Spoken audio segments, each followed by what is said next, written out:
everyone. It's 5:45, so we're going to get going. Thank you for coming. This is our last session in the Discover Your Future Through Science series. So today for pharmacy, we have Ruby Grimontpré here to speak with us. And she's been a professor with the College of Pharmacy at the University of Manitoba for 35 years. And then she got her doctorate of pharmacy degree from the University of Minnesota. For over 10 years, Professor Grimontpré has served as a clinical pharmacist on the geriatric units, at the Health Sciences Center and St. Boniface Geriatric Day Hospital. So she's going to give her presentation, and then we also have Jody Dewberry here from the admissions office. And we have some advisors here from the Faculty of Science, so if you have questions afterwards, we will be here. So welcome, Dr. Grimontpré. Thank you. Okay, well, thank you very much again for coming. I'm going to be spending probably the next 30 to 35 minutes just providing you an opportunity to reflect on whether pharmacy is the right career for you, to discuss various career options that you can have when you graduate with a pharmacy degree. I think very importantly, we want to outline the entrance requirements to get into pharmacy. List the licensing requirements, because you get your PharmD degree doesn't guarantee that you've got a license to practice. And I think probably a lot of you are very curious to understand the review of the 4-year pharmacy curriculum that's will be happening in 2020. So this is our state-of-the-art facility. It was built in 2008. It's located downtown, so if you're going to be getting into pharmacy, you will be at the downtown campus. It's on the corner of Emily and McDermott. Very state-of-the-art facility. So we're very proud of it. So you're all here, and I'm assuming you're here because you are thinking about a career in pharmacy. And so I'm just wondering why you're interested in pharmacy. What's one of your reasons for?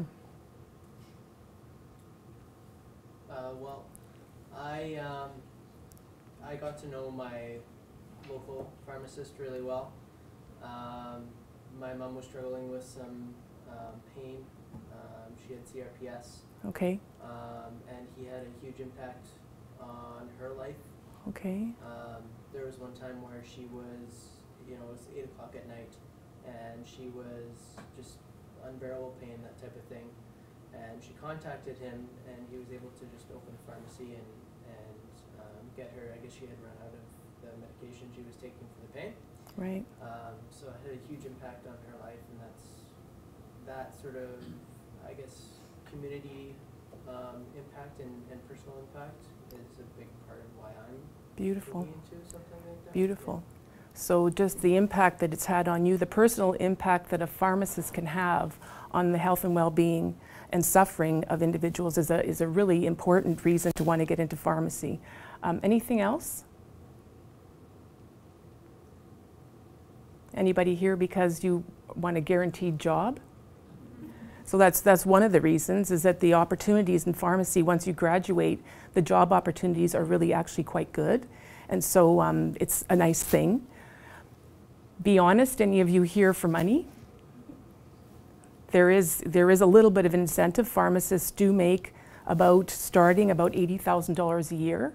So that's another motivating factor. Is anybody here because of their parents? Maybe yes, maybe no. So I just want to make sure that, it's great for the parents to encourage you but this is your career, and it's a lifelong, it's a very hard commitment that you have to make. So make sure that you're also in it for yourself. Super.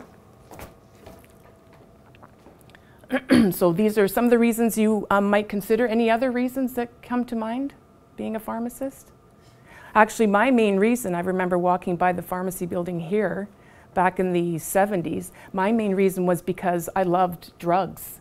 I mean, the pharmacology of drugs. And so, it was to me, how can a molecule have such a significant impact? And I think as a result of that, pharmacology is my passion. And so I think if you really like chemistry, if you really like drugs, then this is another reason to consider being in pharmacy. It's a great career. We are the drug experts. You might hear me saying that again and again. Have you ever met a pharmacist? So we've had one experience where you have had the opportunity to actually learn from and benefit from a pharmacist. Have any other of you met a pharmacist? Mm-hmm.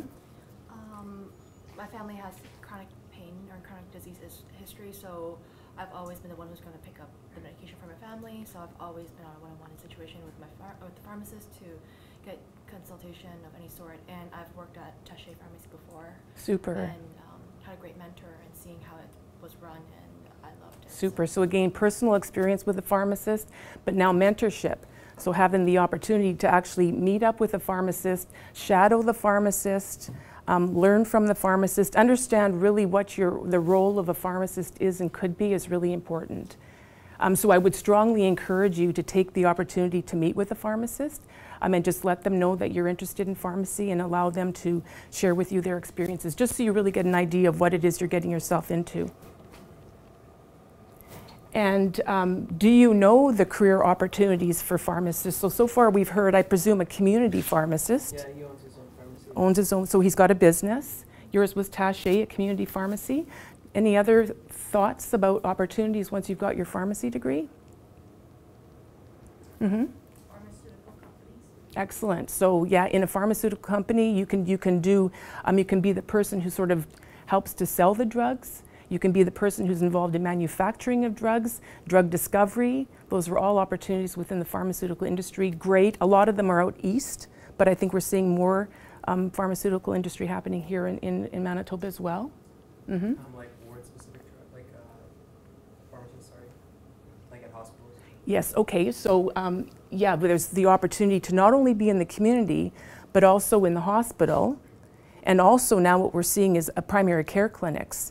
And so we'll be talking a little bit more about that there is the opportunity to not just be a business person in a pharmacy. There are many other care types of opportunities for pharmacists as well. Great.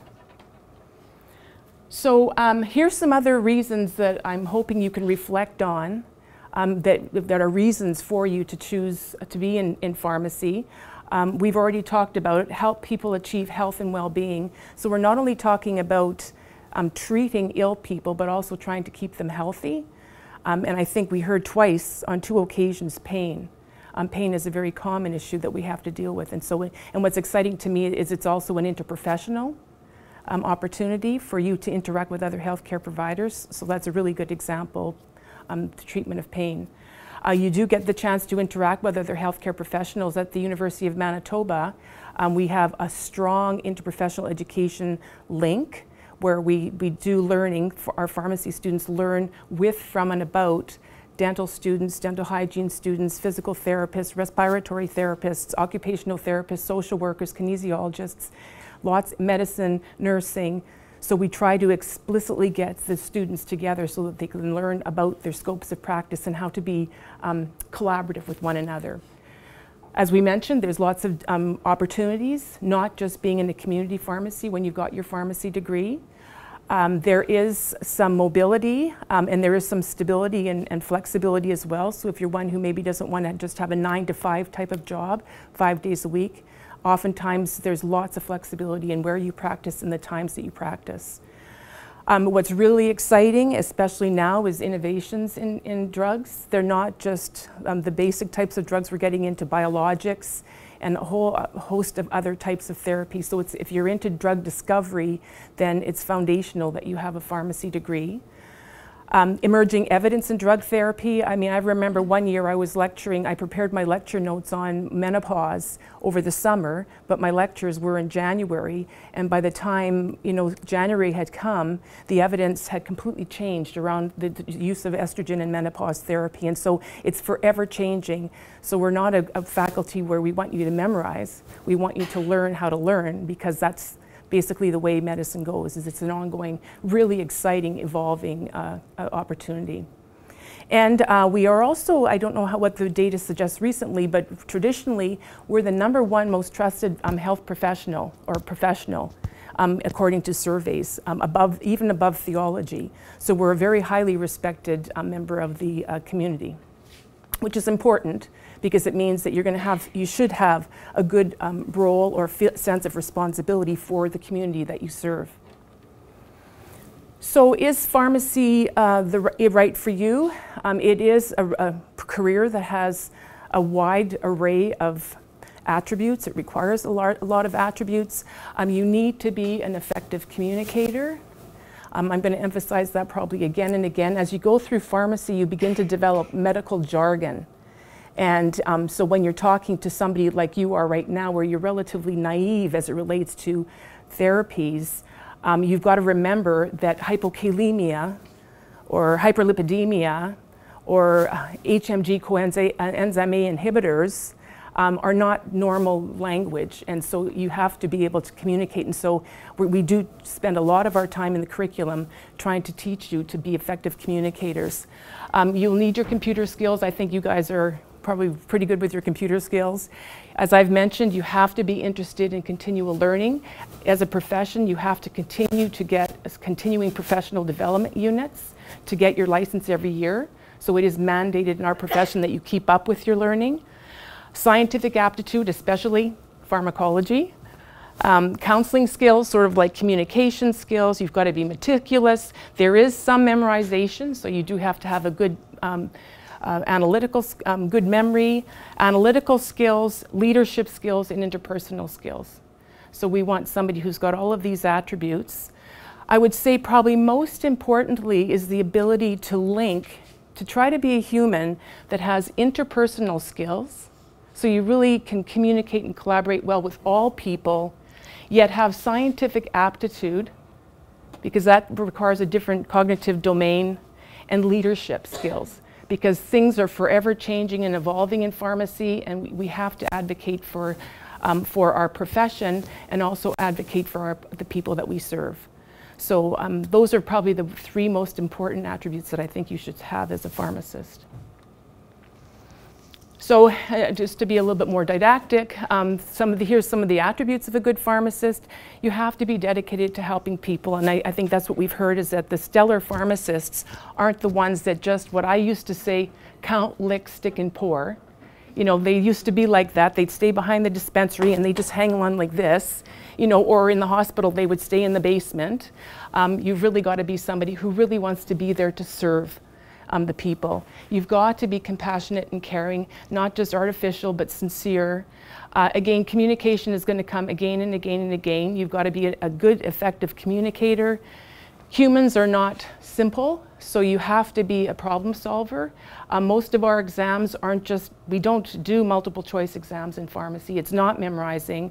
It is, here's a patient case, what are the issues? Think about the good and the gray answers, the right, the wrong. Justify your choice so that, you know, even if it's a way off the wall answer, if you've justified it adequately to show that you're a critical thinker, then you don't get the big fat goose egg. You get at least some marks. You've got to be a critical thinker as well. You have to be responsible and professional. So we do have a professional association, and the best pharmacists are those that join all the associations and help advocate for the profession. Again, dedicated to lifelong learning. That's mandated, but you know, hopefully that's what you would be if you were a pharmacist, one who really wants to learn the most recent evidence, and also committed to the community. So just again, if you're interested in tobacco cessation, or if there's socioeconomic problems in the community that you're serving, that you get out there and you really try to support your community. So what do pharmacists do? Do you want to, I guess it's a little bit too late for me to ask you that, but we are a member of the interprofessional healthcare team. So even if you're a community pharmacist and you are apparently geographically isolated from the rest of the healthcare team, you do connect with various health professions on an ongoing basis, even if you're in the community. But even more so if you're in the hospital where you're co-located, or primary healthcare teams where you're co-located, you are a very integral member of the healthcare team. You are the drug expert. You take 4 years of drugs, pharma. You are the only person in the healthcare team that has that knowledge of pharmacy. So you are a truly respected healthcare, a valued member of that healthcare team. Our primary role is to, what we say, prevent, identify, and resolve medication-related issues. So a person might need a new drug. Which one would we choose and why? And if they are taking a drug, my area was geriatrics. They were on 20 drugs, couldn't fit it in the blister pack. go through and figure out what all these drugs are, why you need to be on them all, if there's any drug interactions. Half of them cause the side effects that are being treated by another drug. So it's a really exciting area. Geriatrics is really exciting, by the way. So we're preventing, identifying, resolving any medicated related issues. With all that, we're trying to improve their quality of life. There's really exciting in pharmacy right now, there's expanded scope. So we're getting involved in prescribing drugs, immunizing, we've got specialty clinics. So there's just a huge amount of things that you can do if you so choose. There's just so many options for you, and also certifications that you can get after you get your degree. And also an advocate for healthy public policy. So we know health isn't just your blood pressure. It's your education, it's your socioeconomic status. There's a whole socioeconomic or social determinants of health that helps to determine your health and well-being. So we recognize drugs might not be the answer. In fact, maybe don't prescribe a drug. Maybe get a social worker involved and take a look at the socioeconomic situation, or the family situation, or the community situation, or the child situation. So not just thinking about drugs, but the entire individual, their family, and their communities. So we talked a little bit about this. Where do we work? It isn't just in your traditional community pharmacy. We can work in community pharmacies. We work in hospitals. What's my statistics here? In Canada, there are 39,000 pharmacists that are registered to practice. 27,500 of them, so that's around 70%, practice in the community. So the majority of our students, when they graduate, they become community pharmacists. 6,500 of them practice in the hospital. And then the remaining 5%, 5,000 or so, practice in all the other places that a pharmacist can get involved in. So we'll talk a bit more about primary health care clinics. We've already talked about the industry. We need to have pharmacists teach in the universities, so post-secondary education institution is, if you aspire to do that, that's a really exciting career for me. It's been great. Government is another area where you can get involved with, and in the military. So not just your community pharmacy, there are many, many options, and they change and they're growing for our career, for our profession. So yeah, community pharmacy is, I guess, where the majority of our students go, and it's a great career. You're the most accessible healthcare provider. People typically have to go to a pharmacy to get their medicines, so you're kind of the central point in the community pharmacy. You are situated within the community pharmacy, but we had already discussed, there's lots of things community pharmacists can do. They run blood pressure clinics, tobacco cessation clinics, they immunize, they can prescribe. So there's lots of opportunities in community pharmacy, especially if you've got a business aptitude. So if you're interested in opening your own pharmacy or being part of a business community, then the community pharmacy is a great place to work. Then there's the hospital pharmacies, where you're basically now co-located with your interprofessional team.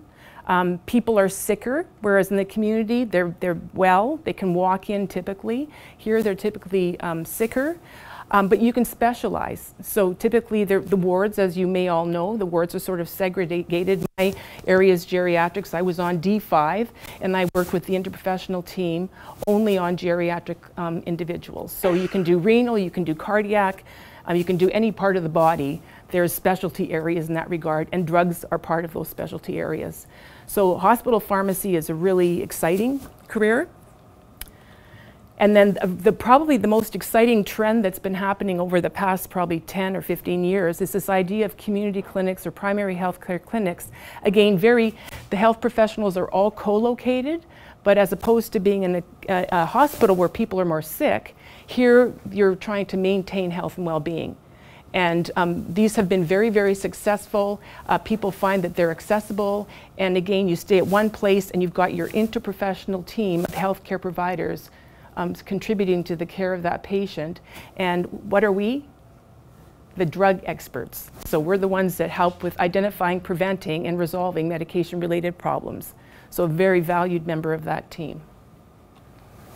And then we've already mentioned industry, so I don't need to repeat it. You can be somebody in drug discovery, somebody in drug sales, somebody in research and evaluation, lots of great opportunities in industry. I don't know if we talked about graduate work, but if you are interested in doing any form of research, and we've got pain is a big research area, multiple sclerosis, we've got chronic renal disease, we've got infectious disease, we've got all the new biopharmaceutics, different areas as well. So we've got the state-of-the-art facility, which we also have our state-of-the-art research labs.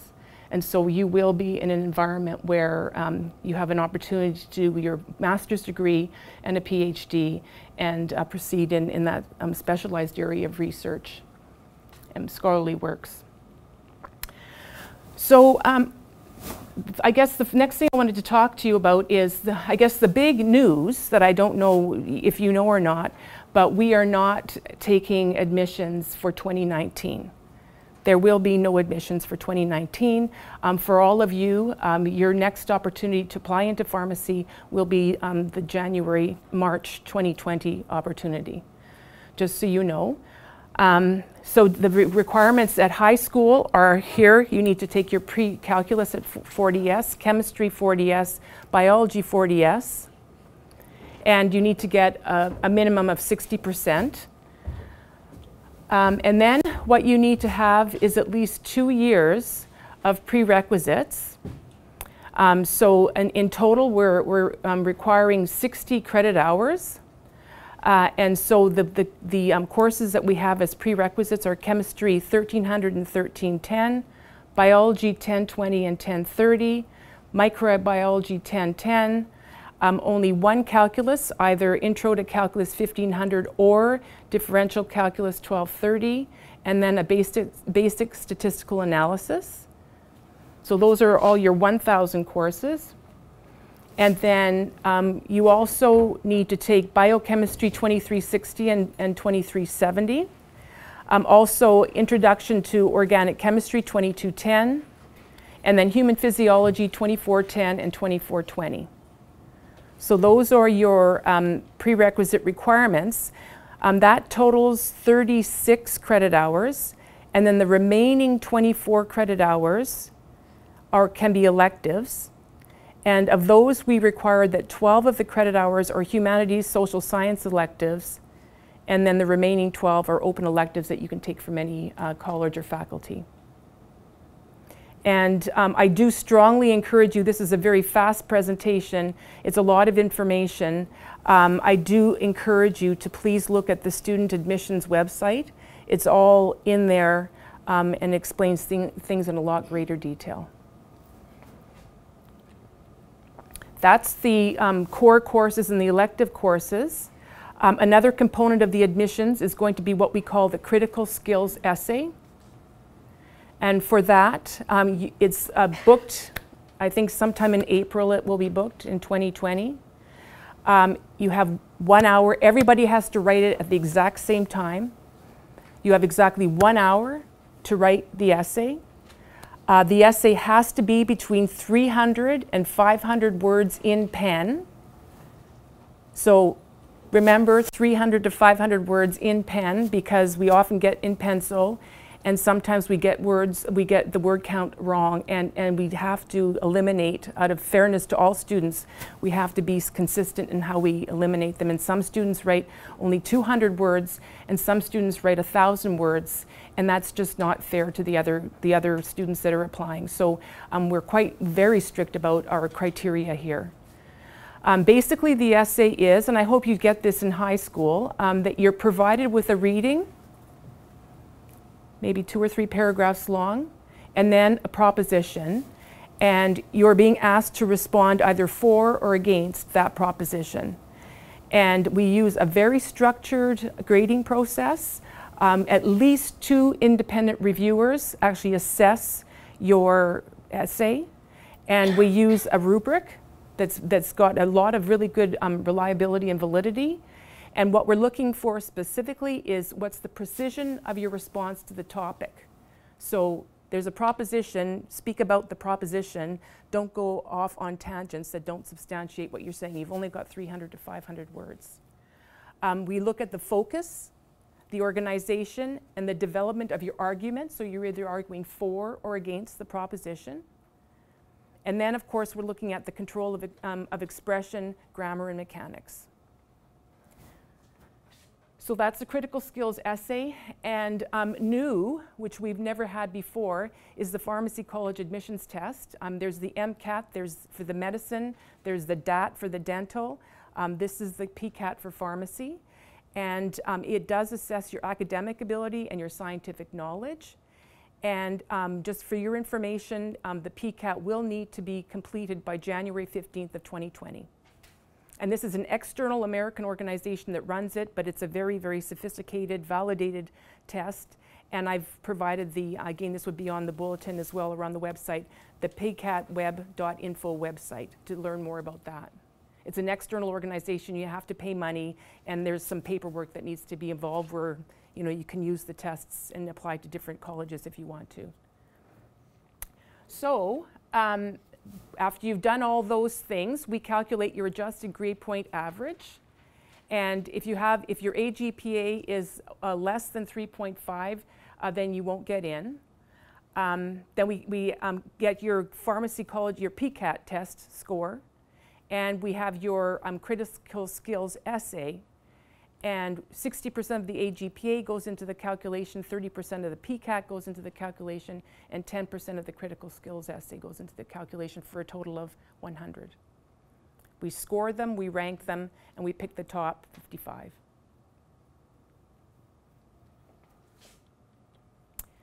So this is our class of 2023, which means that they were the class that got accepted in 2018. And so I just wanted to share with you what you'll be taking when you go through the PharmD program, which is what it will be called when you graduate, by the way. You'll be called a doctorate of pharmacy. So it's a 4-year program, and we take great pride in our college to map everything in the curriculum. So the prerequisites, the 2 years, the 60 credit hours in advance of getting in, we've selected those we went through a lot of work to determine which prerequisites are necessary, because we work very strongly on what we call a curriculum map, a blueprint for learning. And so everything that you've learned prior should help you excel in the next level of learning. And so that's why I've kind of got it along the stream of the 4 years, first year, second year, third year, fourth year pharmacy. And this first component is the pharmaceutical sciences. So that's your basic sciences that you need to understand, your pharmacy, your chemistry, your pharmaceutics. It's pharma everything, pharma, or medicinal chemistry. So these are all the things you need to understand at the basic science level, and you see it builds. In year 1, there's things. In year 2, it's more advanced. In year 3, it gets to be a bit less. And in year 4, we don't really have any pharmaceutical sciences, because by then you're out in practice. So that's part of the building. So that's the first one, is pharmaceutical sciences, all basic, which is why you really have to have a strong organic chemistry, strong biochemistry background. If you're struggling in those areas, you will probably struggle as you go through pharmacy. And it happens year 1, where you take your medicinal chemistry as a killer. So just to let you know, it's a hard course and students struggle with it, but hopefully you'll have the foundations to handle that. And because we emphasize the basic science, there is a lot of lab component to the first couple of years. Here's a picture of Dennis Cote, Dr. Cote, teaching the students about extemporaneous pharmaceutical compounding. I think they're in the sterile lab, so they're probably working on compounding an injection of some sort.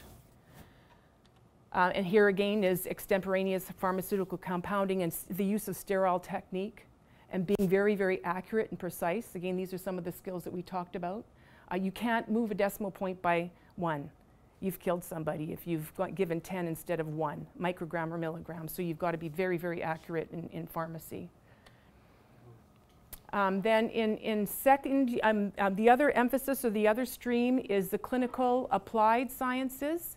And so again, it starts fairly heavy. It actually is heavy throughout. And then it kind of tapers off that last year because you're out in practice. But you're taking anatomy, you're taking intro to professional practice, pharmacotherapy literature, what we've done in this new PharmD program is we've really put an emphasis on literature review, because what you read in a textbook, textbooks are out of date the day they're published. You can't be reading textbooks. You've got to be online looking at the literature, and you've got to look at that paper and say, was this sponsored by a drug company? And did they, kind of falsify the data? Have they forgot to tell you that it wasn't blinded? So we teach you, again, in a longitudinal way, intro to pharmaceutical literature, critical appraisal of literature, critical appraisal of literature. We teach you to critically appraise the literature. We don't want a drug rep coming in and telling you what drug is the best for your patient. Only you can, because you've got that knowledge. And then the other component, or the other stream, is the performance-based, because you do need to stand on your feet and think on your feet instantaneously. Assessing you by summative exams and formative exams isn't good enough. We need to see you in action with a patient right there. And that's part of your licensing requirements, is an OSCE. So you won't get a license to practice if you don't know how to stand up, walk into a room, and there's a patient with a problem, and be given 15 minutes and be able to help to identify, prevent, or resolve that medication-related issue. So it's not to be stressed, and students do stress about it, but we teach you from the very beginning through this Applied Pharmacy Practice Lab 1, Applied Pharmacy Practice Lab 2, Applied Pharmacy Practice Lab 3. You're practicing, and then ultimately you're in professional practice in year 1, year 2, applied professional practice in year 3, and advanced pharmacy practice experiences in year 4.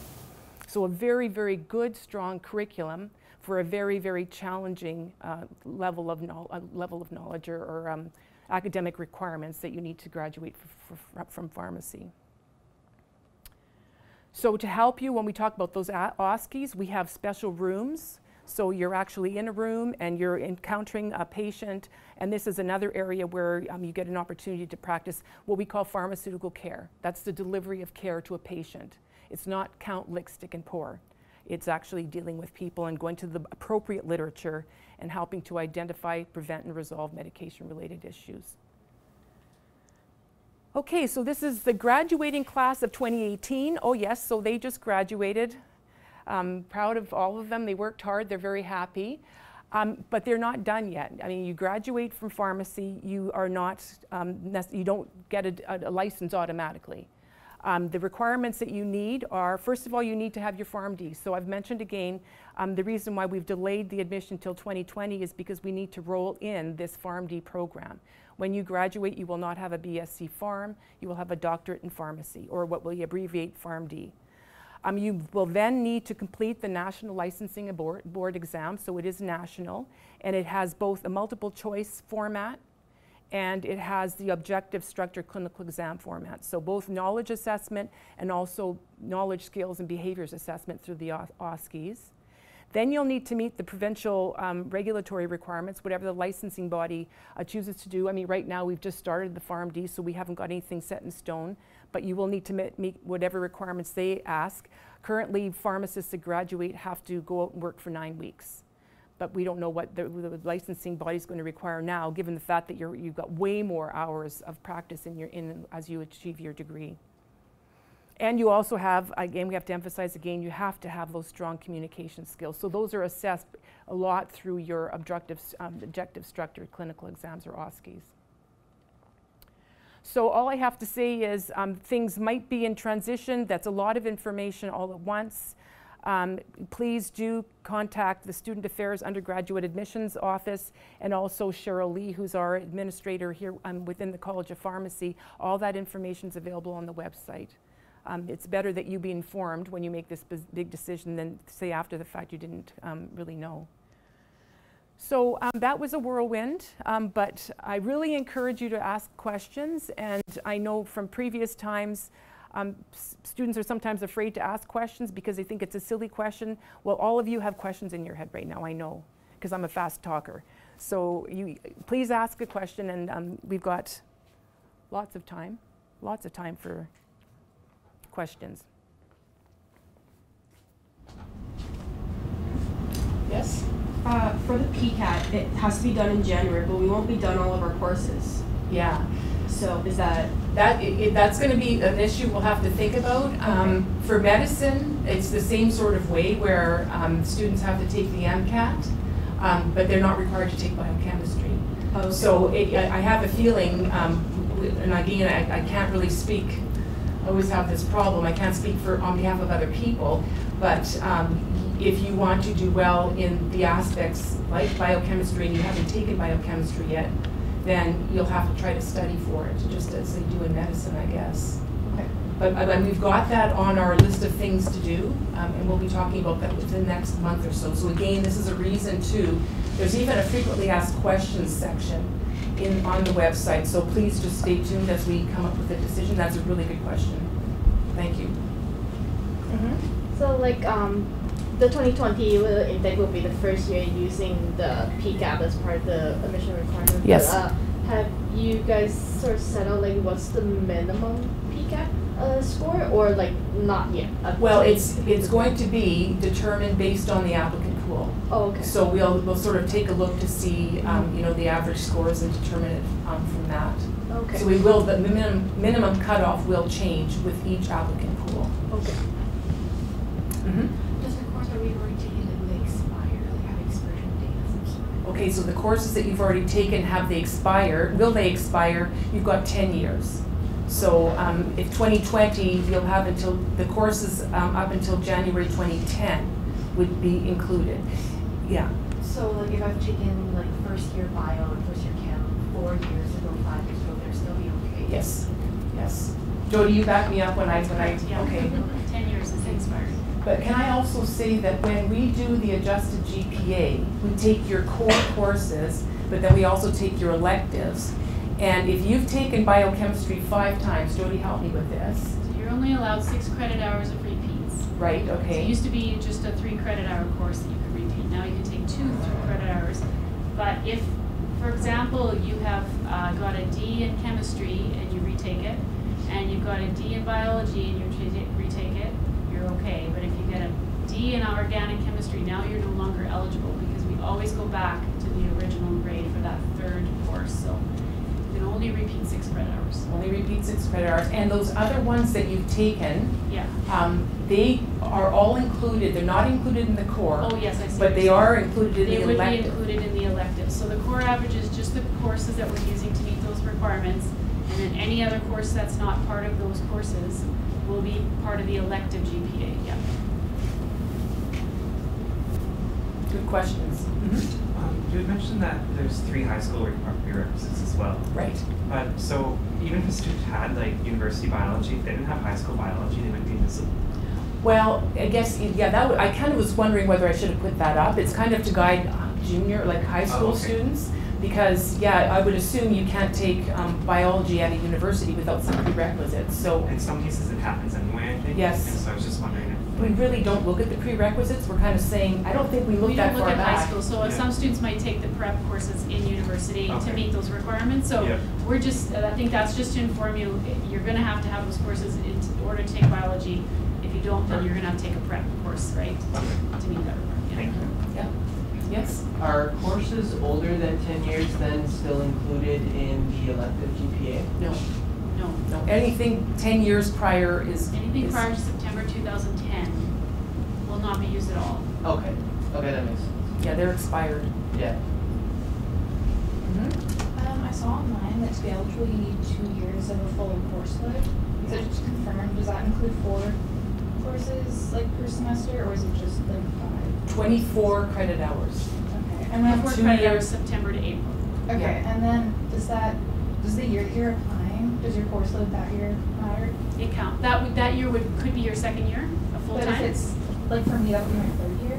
It doesn't have to be the year of previous It doesn't have to be application, the as year. long as it's somewhere within the 10 years before you. 2 years of 24 credit hours over the 10 years. Yeah, somewhere in Anytime. those- They don't somewhere have to be around back your to program. back. They don't have to be immediately prior to applying. Your intake, sorry, your intake to 2020 is 55 students. Yes. So, like, who can apply? What's the applicant pool? Well, this last year, if that's what you're asking, what happened and again, it might be totally different 2 years from now, But last year we had 255 applicants for 55 seats, and that does change sometimes depending on the number of failures, but I guess that year we won't have an intake, so we shouldn't have any problem with students that have to, that occupy seats. But the adjusted GPA was between 3.57 and 4.43. That was the adjusted GPA. So I don't know if that answers your question. There will be 55 spots, and the denominator has been between 300, 250 to 350 over all years. You know, we just give, there's a lot of applicants. Yeah. You refer to the 24 credit hours. Yes. The academic section, the Yes. regular section. Yes. How does it really mark if your core courses are not all included within that section? Okay, so the question was, you've got 24 credit hours in one semester, 1 year, and do the 24 credit hours have to contain core courses? All core courses. Take, for example, you want to do your calculus Yes. and statistics, and you decide to do them in the summer. Yes, so your calculus and statistics.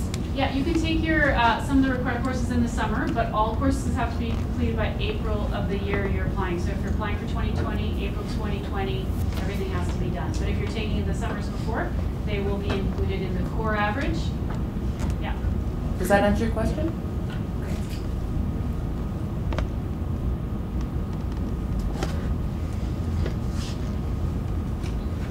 Yeah. So for the PCAT, you said it needs to be written by like January. January, yeah. But how many times is it offered like in the trade? We're just dealing That's with. a good question. Yeah. I'm not sure. I can look into it. If you email admissions.pharmacy with that question, I can look into it. Do you know approximately when like the earliest one you could? Well, there are already people that have taken it because I've gotten some tests sent to me. So I'm not sure. I'm actually not sure how often they do it during the year. Yeah, you can email me. And there, it's the PCAT is only like if you've done multiple PCATs, then you can the best one they can submit the best one, or does it expire after that? It does expire after, I think we said 3 years. After 3 right? years, okay. But we'll take your best sitting. Okay, for 3 Yeah. years. Yeah. Okay. Thank you. Mm-hmm. Do applicants have to be either Canadian citizens or permanent residents? So the bulletin and the process is that we give preference to Manitobans, and then out of province students, and then international students. And historically, we have not been able to offer to any international students because we have so many strong candidates from Canada. And then we have offered in the last 2 years, last year I think we offered 0 out of province, and the year before was 1. So and now with the requirements changing, it'll be a little harder unless you're an out of province student taking some courses here. But if you've taken the courses here, you're probably Manitoba residents. I have to say we have, we're the smallest college in the country. We've maintained 55 seats. Every other province has gone up to like 175 to 275 numbers of students. And as a result, provincially, they have problems with jobs and employment. So we take that we're very proud of that. Plus, we have done, and I don't know the statistics recently, well I do, I think there was a little bit of problem this last year, that in our PBC exams, our licensing exams, we're consistently #1. So we are competitive to get in, but you get a really good one-on-one teaching in our college, and you do well, you excel. So I just wanted to mention that. We did get pressure when we moved into the new building in 2008. Well, you know, now increased enrollment, you know, more money. We said no. So we take that with a great deal of pride. Yes. So I had 2 questions actually. One was, does the similar out of province or international students, does that apply to like Aboriginal students as well? First Nations? So we have an Indigenous or a special category for Indigenous Canadian Indigenous applicants, and students that apply to that category will get ranked with the regular category, but they'll also be looked at individually. So, and I'm not sure what our stats were last year, but we have, I mean, we do admit students. Yeah, but you have to be a Manitoba resident. Is that what you're asking? You have to be a Manitoba resident. Yeah. Okay. And then my other question was, I noticed, I was just looking at the bulletin, and I noticed that the 2000 level, the physiology courses, Yep. were not on the bulletin. Neither was microbiome for year. So are you looking at a bulletin from this last year? It says applicant information bulletin on the top? Yes, that one. Yeah, so that is that was the bulletin for this last year's admission. There is a document online with if you click in that bulletin, there's a link that takes you to the updated page.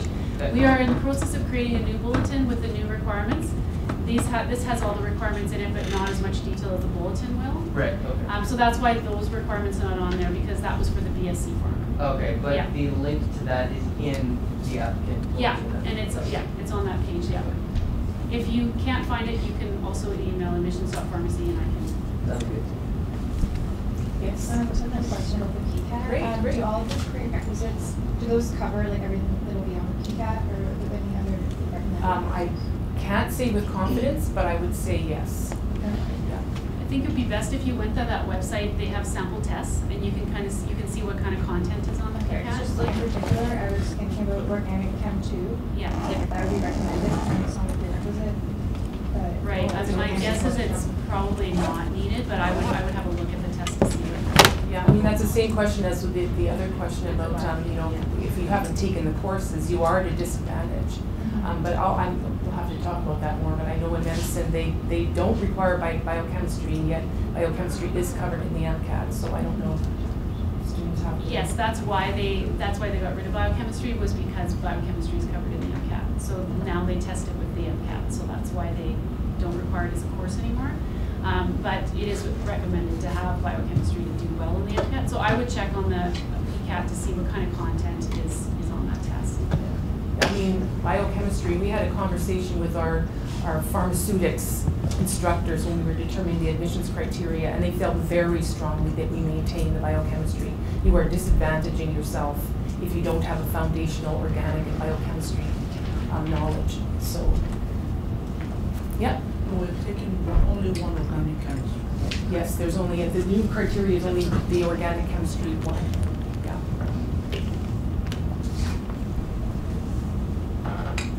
That was good questions. Anything else? Okay. Thank you very much for your attention.